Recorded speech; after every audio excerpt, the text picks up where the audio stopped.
Hello Year 5s and welcome to Mrs Alhasso's RE lesson for this week. Today our LO is going to be to understand about children's rights in the world.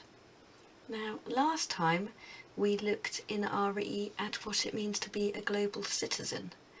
This week we are going to develop that by looking at the rights of children around the world and the impact that these rights have not only on ourselves but how other children in the world live. By the end of this lesson, you will know some key children's rights. You should also be able to recognise that not all global citizens have the same life experiences. And finally, you will know how charities help support children in different parts of the world. Let's begin by looking at an overview of children's rights and looking at our needs and wants of children.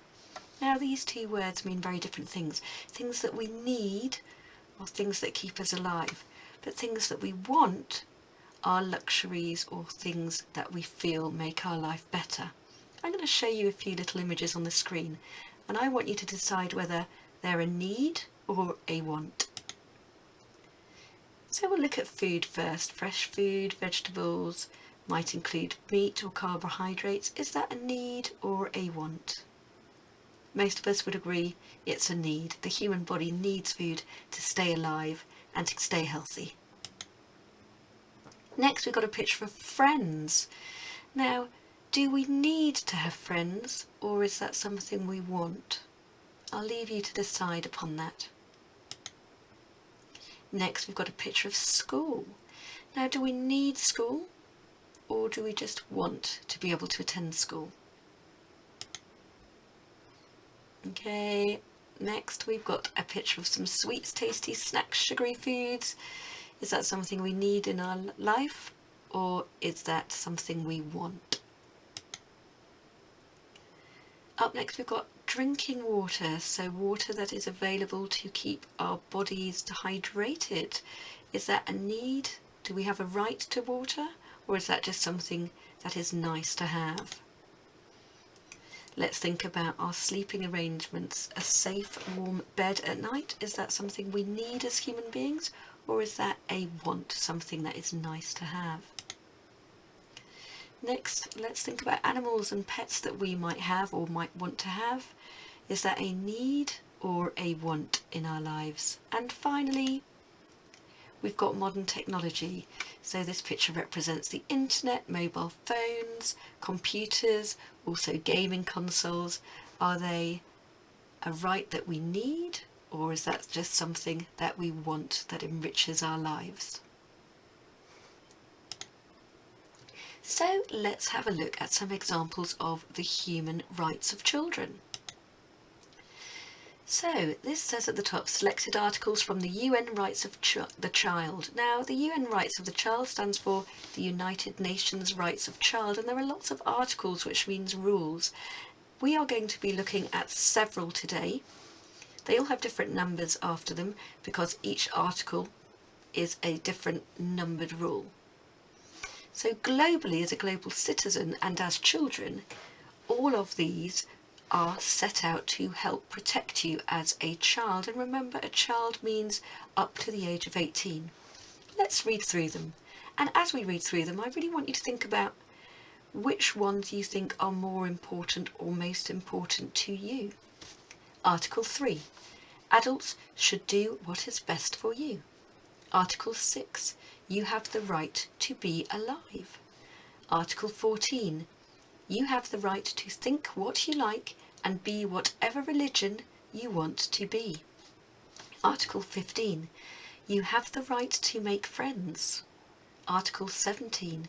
You have the right to collect information from radios, newspapers, television, books, etc. from all around the world.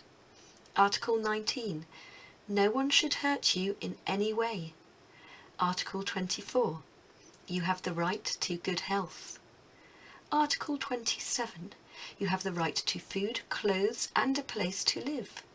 Article 28. You have the right to education. Article 30, you have the right to enjoy your own culture, practice your own religion and to use your own language. Article 31, you have the right to play. And Article 37, you should not be put in prison.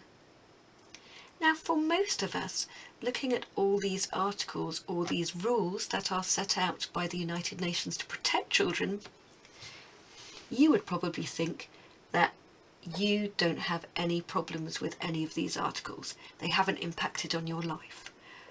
However, there are many millions of children in the world, I'm sad to say, who don't have all of these rights laid out to protect them.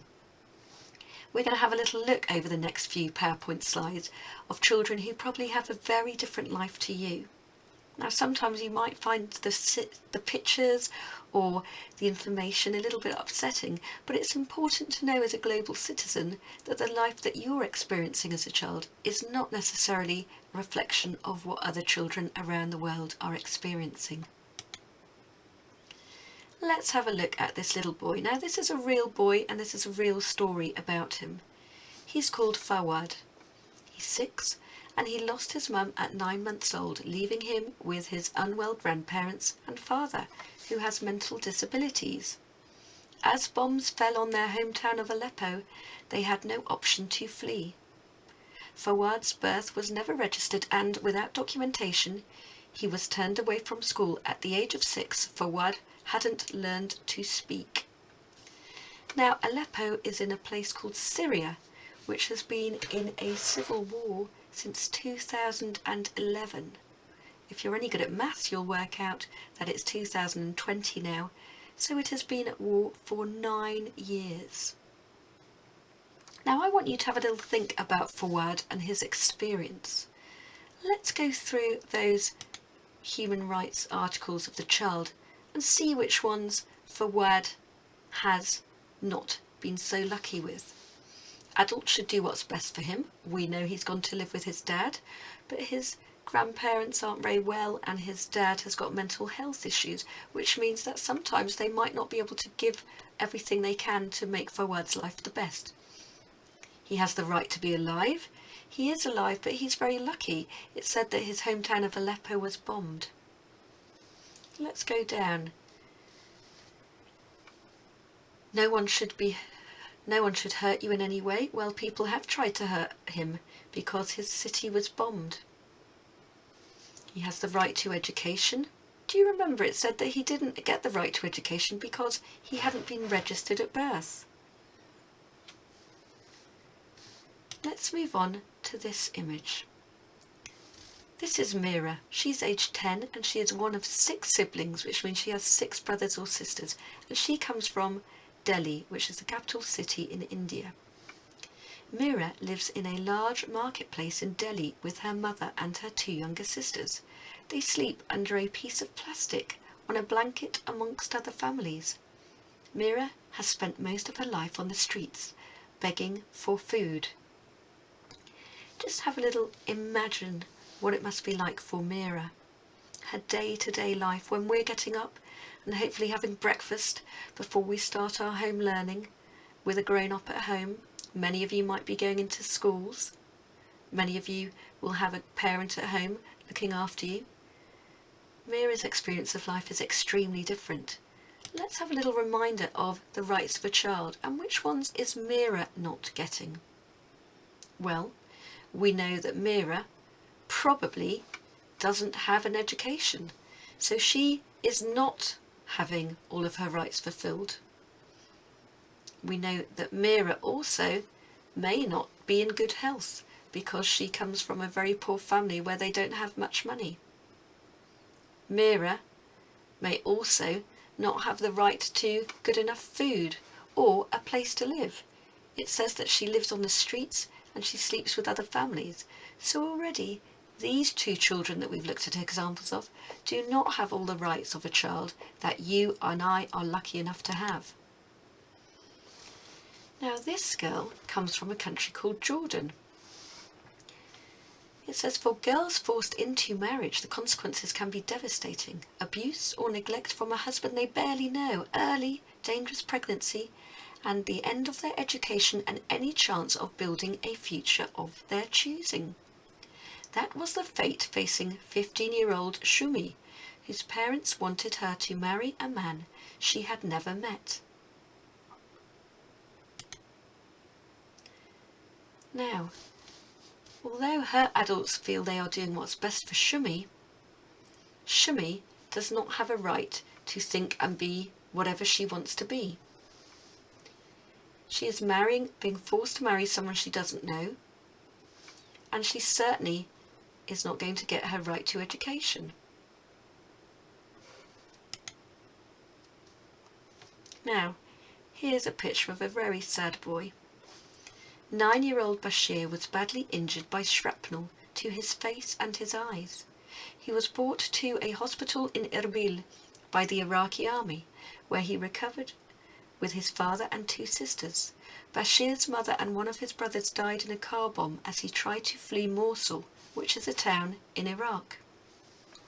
Living in constant fear of shelling, airstrikes and ongoing violence is taking a devastating toll on the children and families in Syria. Now, before we have a look at those articles again, I just want you to pay attention to the hospital in which Bashir is standing. If you've ever been into a hospital or a surgery in England or in the UK, you will probably not see that it's familiar to this picture. Let's now have a look at the kind of experiences and rights that Bashir is not getting. Okay, let's have a look down our articles. Well, Article 19, no one should hurt you in any way. Well, Bashir has been hurt and injured and has lifelong injuries. You have a right to good health. We can already see from the hospital that Bashir probably struggled to get the medicine and the support that maybe he would have had if he lived in our country. We know that Bashir maybe does not have the right to practice his own culture or his own religion because he lives in a place which has been war-torn. He certainly doesn't necessarily have the right to get good food and a safe place to live. Here's a girl who's 14 called Sarah. She was at home with her family when her street was bombed. She emerged from the rubble of her home temporarily blinded by chemical dust from the blast. Her brother guided her to safety. Now, this girl is in what we call a refugee Syrian camp, and it's a displacement camp where people go when they have had to leave their homes because of bombing. Just have a moment to have a look at what her home looks like and what her environment day to day might be. Let's have a look at what human rights she is not receiving. Well, we can imagine that she doesn't have a good healthy place to live, and she probably doesn't have many clothes or much food. She probably is not getting a good education in the camp because she won't have access to all the things that we have when we go to school, or if we're being homeschooled at the moment like you are, computers and technology and access to the internet and teachers. She may well have problems with her health because you can see from the picture that she lives in very poor and unhealthy surroundings. So today we are going to have 3 activities, bronze, silver, gold. I'm going to go through them with you. The first one is your bronze. You will either copy and paste this into your Word document, or you can print it out from your home learning folder on the Hampton Junior School website. You will find this sheet under your RE activity, and I would like you to read through them all and decide on the order of importance of these selected articles. The first one that you put down should be the most important one. So you can either cut them out and stick them by hand, or you can just write the numbers down the side here. Now you have to think really carefully what the order is of importance.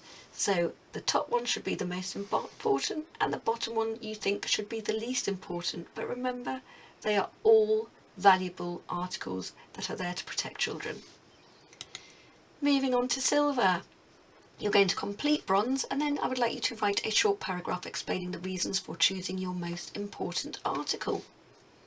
This should be a paragraph of no more than 4 or 5 sentences. Finally, for gold, once you have completed bronze and silver, I would like you to research one of the countries we have looked at in this lesson, which is Syria, or Jordan, or Iraq. And then I would like you to find out 3 facts about them and to think about how that might affect the children who live there. So have a look on Google or on another internet browser and see if you can find out some facts about what children's lives are like. Let's have a quick recap. So today our LO has been to understand about children's rights in the world, and hopefully now you know some of the key children's rights. You are able to recognise that not all global citizens have the same life experiences, and you are also starting to think about how charities might help support children in different parts of the world. Over the next couple of weeks, we're going to start researching different charities to find out how they support children and how we can support those charities to become a better global citizen. Until then, stay safe, Year 5s. Take care.